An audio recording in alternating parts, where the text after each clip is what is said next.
ဇလန်းလေးရဲ့စမှာမြေခွေးမေကြီးကမြေခွေးပေါက်စနာလေးကိုကုန်းကနေကောက်ချီလာတာကိုတွေ့ရတယ်ဗျာ။တော်ရကနေလူနေနောက်ရောက်တဲ့အခါ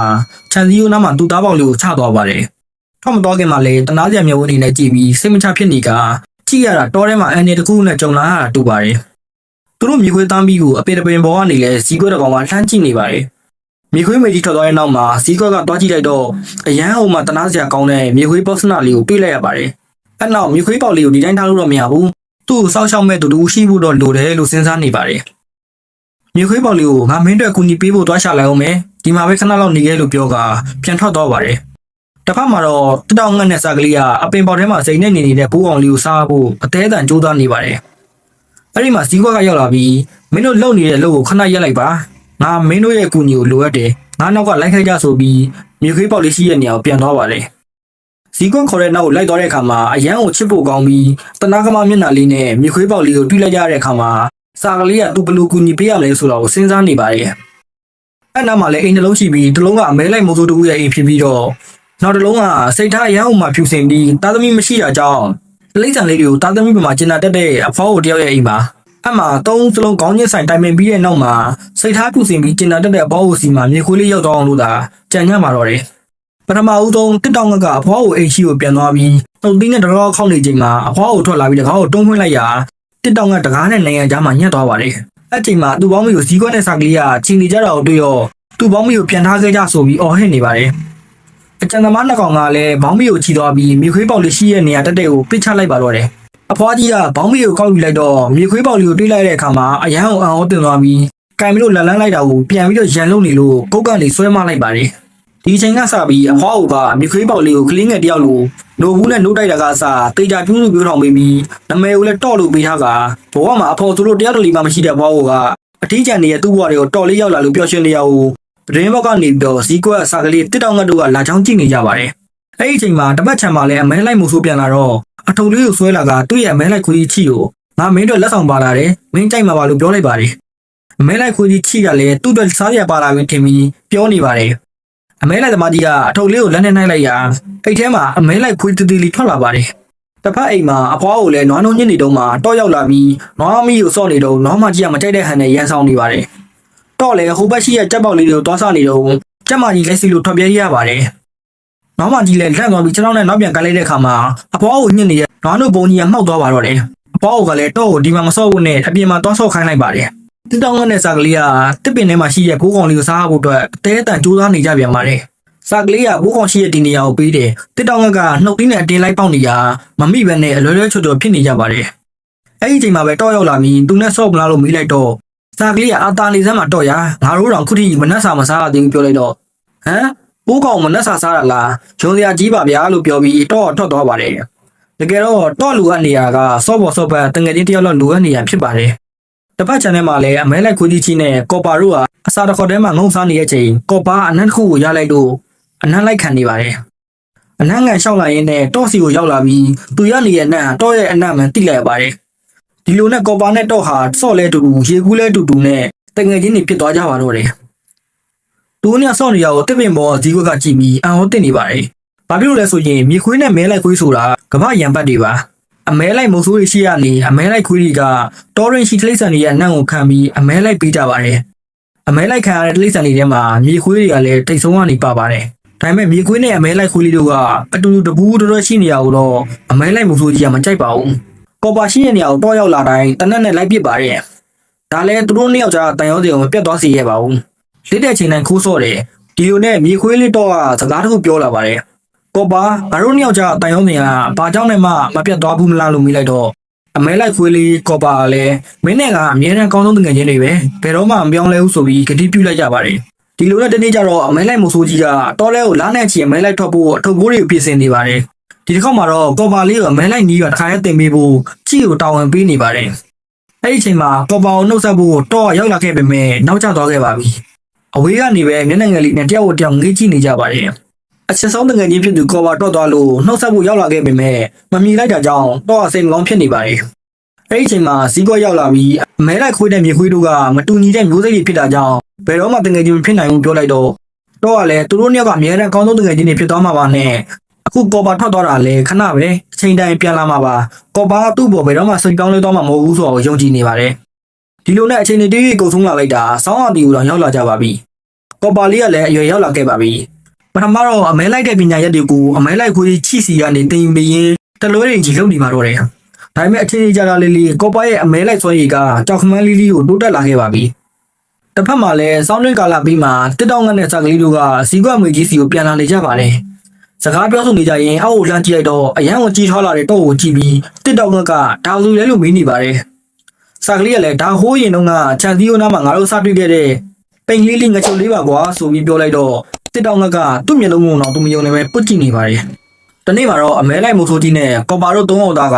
တားကောင်တွေအများကြီးရလာလို့ပျော်ပျော်ရွှင်ရွှင်နဲ့ပြန်လာကြပါတယ်ကားပေါ်မှာတော့အမဲလိုက်မိုးဆိုးကြီးကကော်ပါကြောင့်တားကောင်တွေအများကြီးရလာတော့ကော်ပါနဲ့တူခွေးလိုလိုက်ဟူကကားကိုမောင်းလာပါတယ်နောက်မှာချီကသူ့နေရာကိုကော်ပါကိုပေးလိုက်ရတော့မကြည်မနှက်ဖြစ်ကမျက်နှာပုတ်ကြီးနဲ့နောက်ကနေအိပ်ပြီးလိုက်လာပါတယ်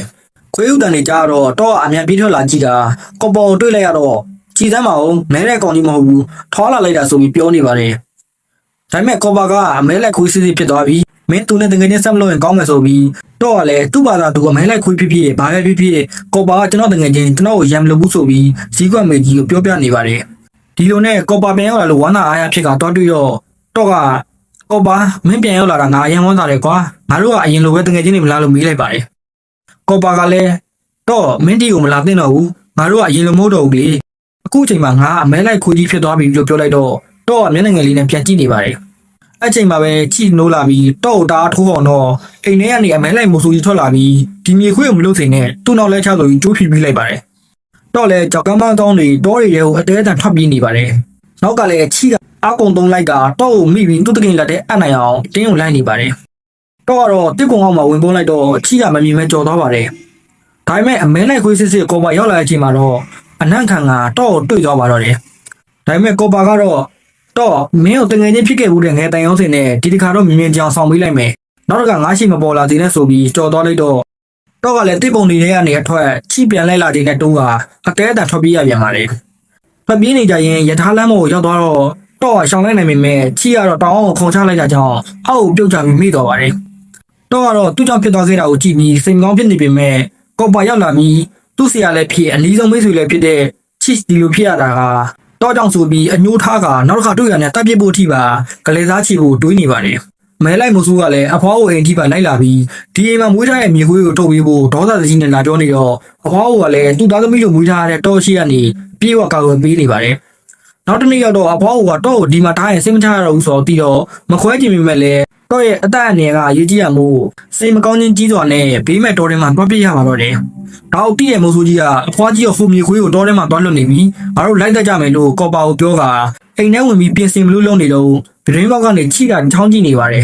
တရားပေါ်ကကြပြီးပေါင်ကျိုးသွားတဲ့ချိကအိမ်ထဲမှာခေါင်းနဲ့ဆောင်တဲ့ကြာနာအိပ်ရလို့စိန်ကြနေတာတော့ကိုပါကျေးဇူးတရားလို့ဖြစ်နေပါတယ်ခြေထောက်တစ်ဖက်ကိုထောက်နဲ့လုပ်ပြီးနာဟန်ဆောင်ပြကဟော်နေအောင်မိုးဆူကြီးကချိတိုးနေစမ်းကွာမချိုးသေးတဲ့ဟိုဘက်တစ်ဖက်ကငါချိုးပေးလိုက်မယ်လို့ကျင်းလိုက်တော့ချိလည်းငြိမ်ကြသွားပါတယ်တော်ထဲမှာတော့ရောင်းလဲဖြစ်နေတဲ့တော့ကဘယ်တော့လို့ပဲလားမသိဖြစ်နေပါတယ်ညနေစိမ်းမြေခွေးတစ်ကောင်ကိုတခြားတိရစ္ဆာန်တွေကလည်းအလိုမရှိကြဟန်ပြတော့ကပူပြီးတော့ဆရာငယ်လာပါတယ်တယောက်တည်းထိုင်နေတဲ့တော့ကိုကြည့်ကဇီးကောကတနာပြီးသူစိတ်ပြီးလက်ပြပြစ်အောင်ဘယ်လိုလုပ်ပေးရမလဲလို့တွေးနေတော့မြေခွေးမလေးနဲ့မြူဆွဲခိုင်းမှုအကြံရသွားပါတယ်တော့လေမြေခွေးမလေးကိုမြင်သွားပြီးတောမိတ်ဆက်လိုက်တဲ့အခါမှာနမရဘေစီလို့သိရတော့စိတ်ညစ်နေရည်ပြောက်တာတော့ရုပ်တုံမျိုးပြောင်းသွားပါတယ်နောက်တစ်နေ့မနက်မှာတော့မိုးဆိုးကြီးနဲ့ကော်ပါတို့နှစ်ယောက်ကတော့အမဲစားလိုက်ဖို့တောထဲကိုဝင်လာကြပါတယ်အဲ့လိုနဲ့ဝင်လာကြရင်ရေကန်ကိုသွားတဲ့လမ်းမှာတော့ချီယာတွေကိုကော်ပါချေရခံမိသွားပါတယ်အရင်ကအရန်ချစ်ကြတဲ့ငယ်တငယ်ချင်းနှစ်ယောက်ကအချိန်ကြာလာတဲ့မြတ်ပြောင်းလဲလာခဲ့ပြီးအရင်ကတော့နိုင်ရတာနဲ့အပြေးလာဆော့တတ်တဲ့ကော်ပါကအခုချိန်မှာတော့နိုင်ကိုပြေးရတဲ့အချိန်မှာအညိုတတိနဲ့တပ်ဖြတ်ဖို့ကိုပဲဒေါသထွက်နေပါတယ်ဒီလိုနဲ့တော့လာနေကြလမ်းမှာပဲညှက်ထောင်ချောင်းတွေထောင်ထားပြီးမိုးဆိုးနဲ့ကော်ပါတို့ကပုံပြီးစောင့်နေပါတယ်တော့နဲ့ဘေစီလမ်းလျှောက်လာကြရင်တော့ကြီးကအရင်ကနေမတူပဲအရန်တိတ်ဆိတ်လုံးနေအောင်ဘေစီကတတိထားမိသွားပါတယ်ရှောင်းနေတဲ့ချီလန်းတွေကိုရိုက်လိုက်တော့ကဘာဖြစ်လာလဲလို့ဘေစီကိုမေးလိုက်တဲ့အခါမှာဘေစီကလည်းတော့အရင်ကနေမတူဘူးအရန်တိတ်ဆိတ်လုံးနေရလို့ပြောလိုက်ပါတယ်တော့ကလည်းဘာမှမဖြစ်ပါဘူးသူရှိပါတယ်လို့ပြောပြီးလမ်းကြားလေးတဲ့ကိုဝင်သွားတော့မုတ်ဆူးထောင်ထားတဲ့ထောင်ကျောက်ကိုမနှင်းပြီးပဲချော်သွားတော့မုတ်ဆူးကတနက်နဲ့ထားပစ်ပါတယ်အဲ့လိုနဲ့တော့ထွက်ပြေးသွားတာကိုနောက်ကနေတက်တက်လိုက်ရင်တွင်းထဲဝင်သွားတဲ့နှစ်ကောင်စလုံးကိုကော်ပါအပေါက်အောက်ပိတ်ထားလို့တော့တစ်ဖက်ပေါက်ကနေထုတ်ဖို့ကြံနေတော့မုတ်ဆူးကအပေါက်အောက်ကနေစောင့်နေကတနက်နဲ့တိပစ်ပါတယ် လွဲသွားလို့အပေါက်ကိုပိတ်ကမီးနဲ့ရှို့လိုက်တော့တန်ရမြတဲ့အဆုံးမီးလောင်နေတဲ့အပေါက်ကနေပဲအတင်းတိုးတော့သွားတော့မိုးဆိုးလည်းအံ့ဟောတင်သွားပါတယ်တော့ထွက်ပြေးသွားတဲ့နေရာကိုဆက်လိုက်ကြရင်တောင်ပေါ်မှာဝုန်းဝုန်းနဲ့ကြီးတစ်ကောင်နဲ့ထိတ်တိုက်တွေ့ပါတော့တယ်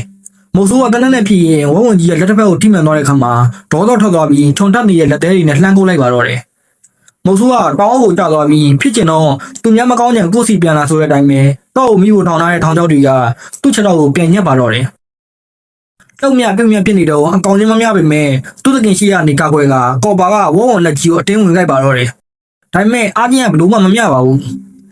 ပြင်းနေရဲ့အနောက်ကိုလှည့်ကြည့်လိုက်တဲ့တော့ကဘုံကိုအကြီးကြီးနဲ့တိုက်ခိုက်နေပြီးတေလူမျိုးပါဖြစ်နေတဲ့ကော်ပါကိုမြင်လိုက်ရတဲ့ခါမှာသူ့ရင်တွေဘလောင်ဆူသွားခဲ့ပါတယ်လူပဲဖြစ်ဖြစ်ကော်ပါကသူ့တငယ်ချင်းမှာအခုလိုကော်ပါခံနေရတဲ့အချိန်မှာဘော်ရာသိရှိပြီးတဲ့တော့ကဘုံကိုလက်ကြီးစီပြေးလာပြီးအတင်းဝင်ကြိုက်ပါတော့တယ်ဒါပေမဲ့အကောင်ကြီးကဆင်းနဲ့စိတ်လိုပါပဲဒီလိုနဲ့ထွက်ပြေးရင်တောင်လုံးထိပ်ကကြောက်ကမ်းမဆောင်းကိုရောက်လာခဲ့ပြီးတော့လည်းပြေးပေါက်ပိတ်သွားတဲ့အခါမှာအတင်းဝင်ကြိုက်ပြန်ပါတယ်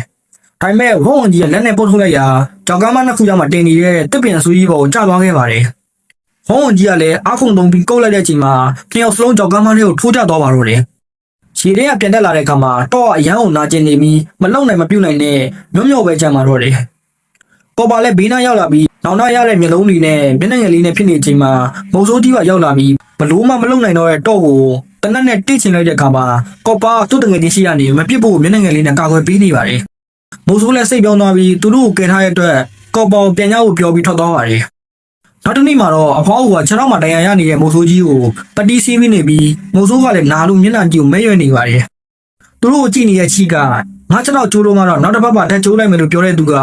အခုသူ့ခြေထောက်လေးနာတာကိုဖြစ်ပြနေရဆိုပြီးပြောနေပါတယ်။ကော်ပါကတော့သူငယ်စဉ်တုန်းကတော့နဲ့ပြောခဲ့တဲ့စကားတွေကိုပြန်လွှတ်ဆွနေရင်ဇလန်းလေးလည်းပြီးဆုံးတော့ပါလေရောတယ်ခင်ဗျာ။